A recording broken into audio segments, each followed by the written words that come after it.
Olá, estamos hoje aqui reunidos para a gente conversar um pouquinho sobre a unidade 1, né, nos aspectos iniciais da literatura infantil. E aí, a gente vai, ao longo desse semestre, né, conversar bastante sobre essa a literatura dentro da sala de aula. Então, que importância tem a literatura infantil na vida do indivíduo, ok?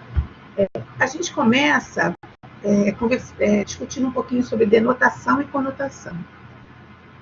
Bom, eu tentei encontrar uma forma de mostrar para vocês, de uma forma bem tranquila, o que seria denotação. Né? Denotação seria um sentido real da frase, o sentido real do que está acontecendo. Por exemplo, o pássaro voava pelo céu da cidade, né? Relampejou durante a noite. Tudo situações que realmente acontecem na vida real, né? De forma real. O menino andou pela rua. E a conotação seria o sentido figurado. Por exemplo, o carro voava pelas ruas da cidade. Seus olhos relampejaram de ódio. Né? O menino voava nos seus pensamentos. Isso tudo a gente entende como conotação, que é o sentido figurado. Aí a gente tem aqui que a linguagem pode ser denotativa e conotativa.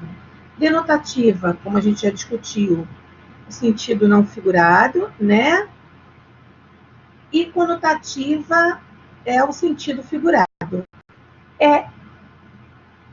O denotativo, o sentido não figurado, ele é mais comum em textos que são textos informativos, como, por exemplo, um jornal. Quando você vai ler, você lê tudo no sentido não figurado. Você lê no sentido real, os fatos acontecendo de forma real. E a conotação, ela vem transformar a linguagem em algo mais sonhador, né? Mais, por exemplo, mais figurado realmente. Quando a gente vai escrever um texto, a gente vai contar uma história, por exemplo, de conto de fadas, a gente vai dizer, era uma vez, né? Num palácio enfeitado de pedras preciosas e que luziam durante a noite. Enfim, você vai buscando caminhos de cada vez mais figurar, né? Dar forma a esse jeito de pensar. Tá? Esse seria o texto literário e não literário. Muito simples, né? O literário é aquele que vai emocionar, que vai sensibilizar, que vai ter uma ficção, né? Recriação da realidade, que vai contar, falar de situações mágicas, que vai falar de fantasias, que vai falar de sonhos, uma linguagem bem poética, né? Conotativa e ambígua. Ambígua que serve para ambos, né? Ambas informações, ambos os lados. Tanto serve para falar de uma realidade, como serve para falar de algo muito assim fantasioso, tá? Um dos componentes para a construção do texto literário é o uso das figuras de linguagem, que a gente aprende lá quando a gente está estudando no sexto, no sétimo ano, que é a metáfora, né? Que é o sentido figurado do que a gente está dizendo, a metonímia, né? Que é uma aproximação ou uma substituição. Por exemplo, lemos Machado de Assis. Você não lê Machado de Assis, e sim as obras dele, né? Por exemplo, quando eu digo lemos Machado de Assis, você não está lendo Machado de Assis, você não está lendo a imagem do Machado de Assis, você está lendo as obras do Machado de Assis.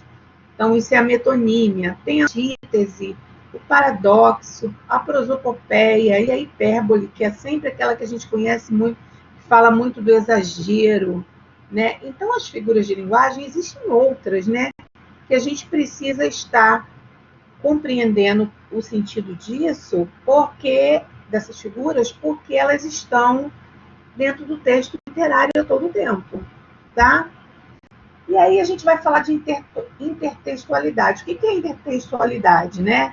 É o diálogo entre textos, é a conversa entre ambos os textos, né? Criação ou superposição de textos, quando a gente compõe um texto usando o outro como base. Pode ser feita por meio de citação, paródias ou paráfrases. Por exemplo, quando eu vou reescrever a história da Branca de Neve, inventando outras questões. Por exemplo, em vez de falar Branca de Neve e os Sete Anões, eu falo Negra de Neve e os Sete Gigantes. Eu estou aí parafraseando, eu estou intertextualizando.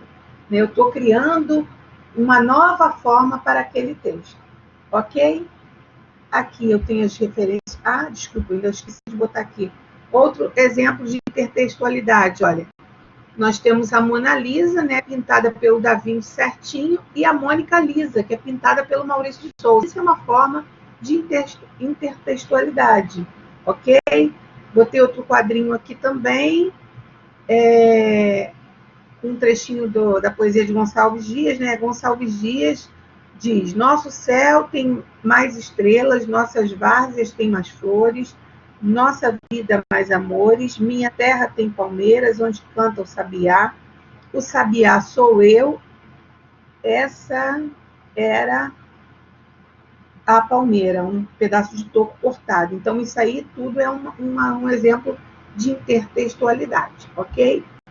E aí, tenho algumas referências bibliográficas, porque caso vocês queiram investigar um pouco mais sobre esse assunto, vocês vão encontrar nesses textos, ok? Um grande abraço, qualquer dúvida me encontro à disposição.